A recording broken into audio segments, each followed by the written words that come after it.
How are you? I feel some pressure around my stomach, but overall I'm fine. It feels like the delivery is right around the corner. I'm glad you're fine. Ever since I got pregnant with the second child, my health has been all over the place. I know, right? I didn't have so much trouble with my health when I was pregnant with Anne. I guess it varies depending on the child. Is Anne fine? Is she feeling lonely? She often asks about you, Betty, wondering if you've already gone to bed when it gets night. But it seems like her joy of becoming a big sister outweighs that. While looking at the ultrasound photo of the baby, she keeps saying, "I wish it would be born soon." I see. If she's looking forward to it that much, I guess it's reassuring. They often say that when a new baby is born, the older child tends to regress. I was a little worried about that. It should be fine. Anne is already a grade schooler after all. Right. Oh, by the way, what happened with the business trip? Did it get confirmed? Yes. I'm really sorry. The department head wants me as the project leader to go on this business trip. It can't be helped. You've been working really hard, hoping that if this project goes well, you might be able to get a promotion. And I've been working hard for that, Hans. I'm being counted on by the people at the company. I have to meet their expectations. So, as we discussed before, it wouldn't be right to leave Anne alone at home. So we can leave her at your parents' place while we go back to our hometown. Yes. I asked your parents too, and they seem more than happy. They seem happy to live with their grandchild for a month. They even said they'd take care of dropping her off at and picking her up from school. Is that okay? It's fine. They've just retired and have some free time. I'm sorry. This time, because of my circumstances, it's ended up being a childbirth in our hometown. If I could have helped a bit more with the house, it would have ended with your mother coming over like last time. Your parents' house isn't that far from ours. It's okay. It's easier for me at my parents' house. And there's also the matter of my health this time. I see. We'll be apart for a while, but let's try to get through this. I love you. Today the baby was moving around a lot, so energetic. It seems like it'll be born soon. Really? I'm excited! Did you hear from Dad about the overnight stay? Yes! Dad is busy with work, right? That's right. We'll have to say goodbye to Dad for a while. Are you okay with that? Yes! I promise to play a lot with Dad when I get home. I'm fine. I see. Well then, Grandpa will come to pick you up tomorrow. Okay. Good morning. I'll be home around 3 p.m. Anne is so excited to see her dad after such a long time. Make sure you play with her a lot when we get back.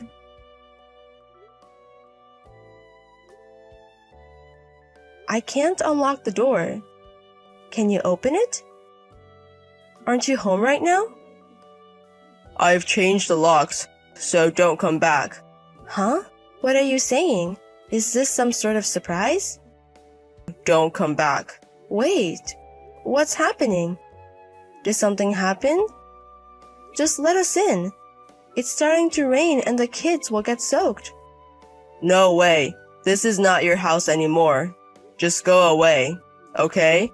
I don't understand. What on earth is happening? We're temporarily sheltering at a neighbor's house because of the rain. Can you explain what's going on? Explain? Think about it deep in your heart. What are you trying to say? You're not in your right mind if you're kicking out your own children. My children? Don't lie. Tell the truth. They're not really my kids, are they? What? I had a hunch from the first child. Anne doesn't look like me. The second one, who was just born, looks even less like me. That's when I knew. Wait, are you suggesting I cheated on you? What makes you say that? Getting heated like this just makes you look guilty. You used to adore Anne. Because I thought she was my child. I can't believe this. I'll contact my parents. I'll report to your parents too. What the hell are you trying to do? You're going to twist the story to suit you, aren't you? I'll do the explaining. You just babysit the brat. Brat? Anyway, don't come back today. Understood? Are we not allowed to come home? Daddy, what about our promise to play?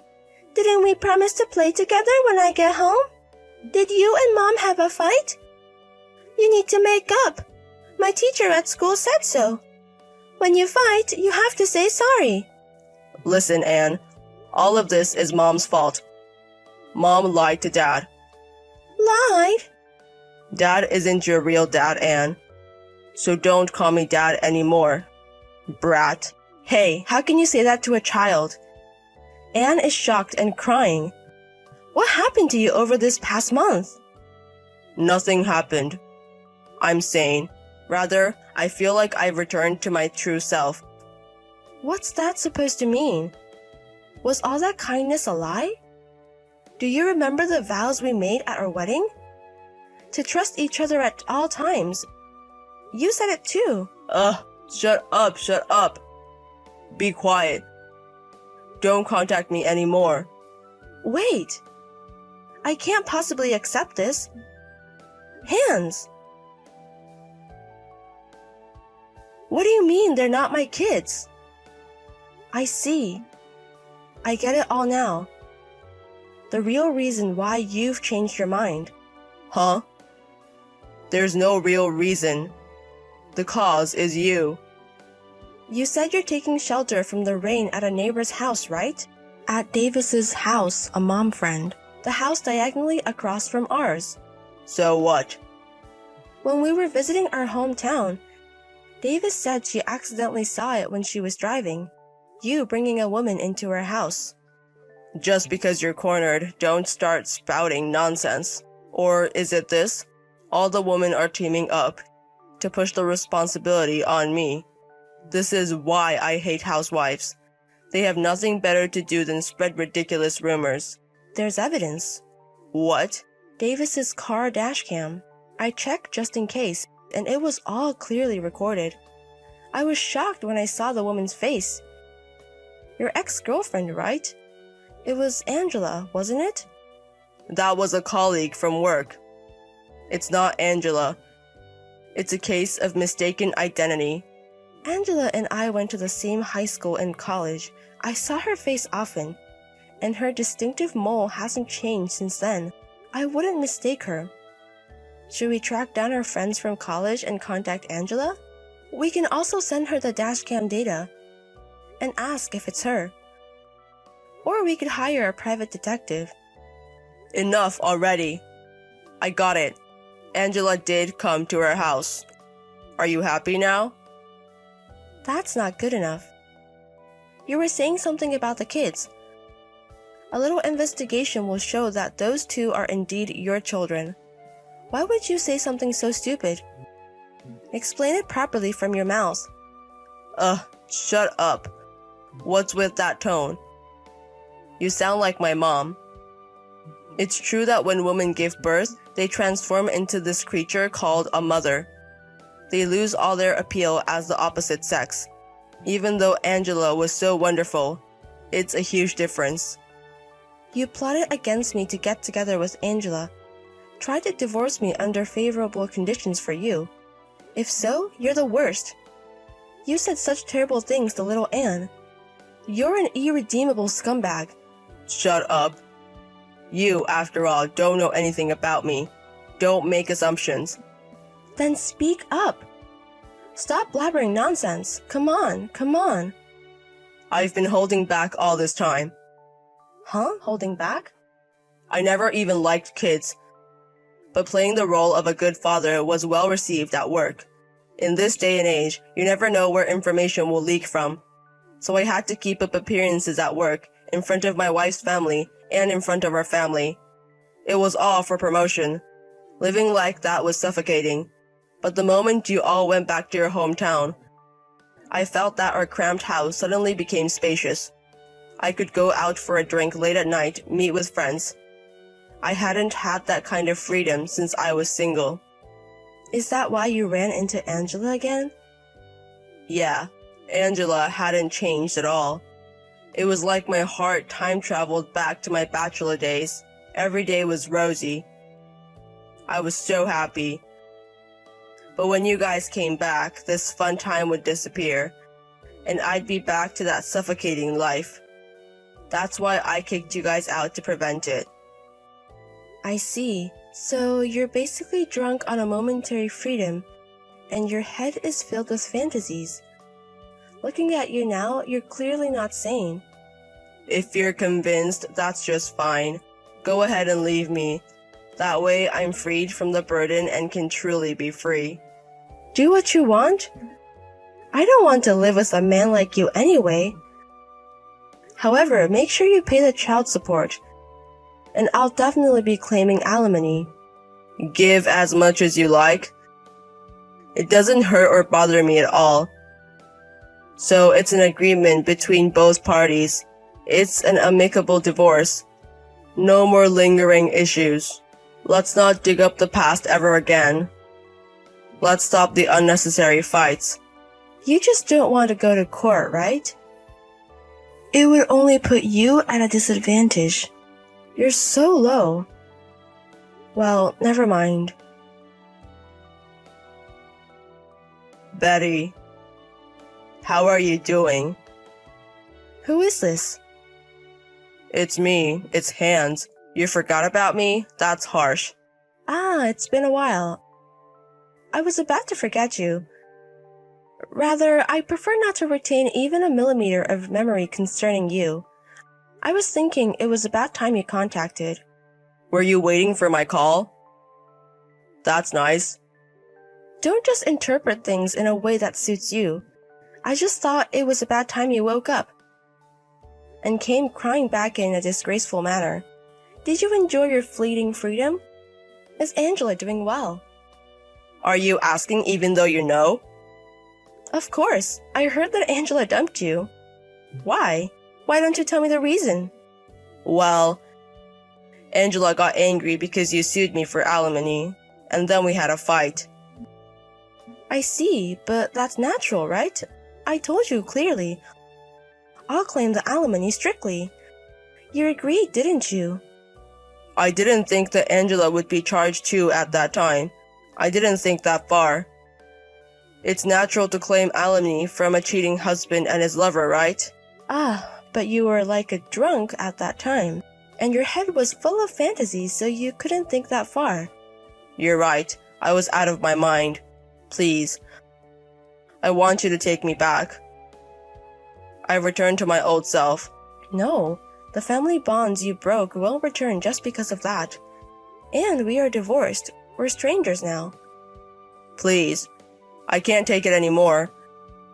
I can't stand going home. Even when I come home tired from work, the house is dirty, dark, and no meal is served. There's no family to welcome me home. I'm about to lose it from loneliness. Ah, I see. Really? Right now, I'm mentally quite unstable, and because of that, I'm not doing well at work. I can't keep my relationships as smooth as before. Ah, that's probably because your mental state, or rather the people at your company dislike you.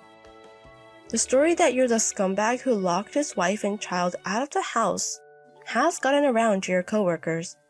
Why? Don't tell me you deliberately ratted me out to the company. Don't mess with me. I told you it was an amicable divorce.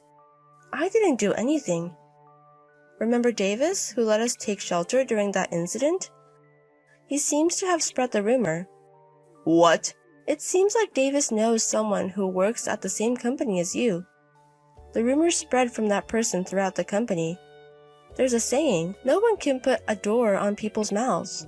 Your carefully built image is now shattered. I doubt you'd be fired, but it might impact your future. Oh, speaking of which, weren't there talks about a promotion? You're kidding. Betty. If things go on like this, my life will really be over. But if you guys are with me, I'm sure I can start over.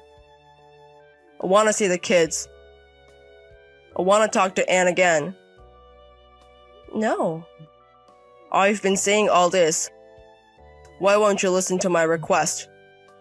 Are you saying it's okay no matter what happens to me? You're heartless. Stop throwing a tantrum. Right now you're just like a baby. Hey, Mom? Did you talk to Dad? Yes. Did Dad say anything? He said he wants to see you guys. You know, do you still want to see Dad? I used to. Is it different now? I realized when I saw you and the grandparents talking, Dad did something bad, right? Yes, he did. He did something very terrible. You were very sad. And Mom was very sad too. Yes, I know. I saw Mom crying in the middle of the night. My school teacher said, if you fight, you have to apologize and make up. But if you do something very bad, even if you say sorry, you won't be forgiven. Dad did something like that, right? So I won't see Dad until he really regrets it. Is that okay? Yes. I want Dad to really reflect on it. I see. You're an adult, aren't you? Probably the most adult in the family. When Han's father learned of what we had suffered at the hands of Hans, he was understandably furious. Hans was disowned by his father, ensuring that he would receive no further assistance, regardless of what might happen in the future. Whether influenced by the rumors circulating at work, soon Hans was demoted and relocated to a remote rural area. His chances of promotion were cut off, and it seems his salary was reduced as well. But given that he needs to pay child support, quitting his job isn't really an option. Until Anne can find it in her heart to forgive him, Hans' days of atonement will continue. As for me, I'm helping out at the company my father runs, while studying for a caregiver qualification. This is an effort to secure a higher paying job. My youngest is still small, which can be difficult, but Anne has been a huge help, taking care of my little sister like a second mother. From now on, we three women plan to support each other and carry on.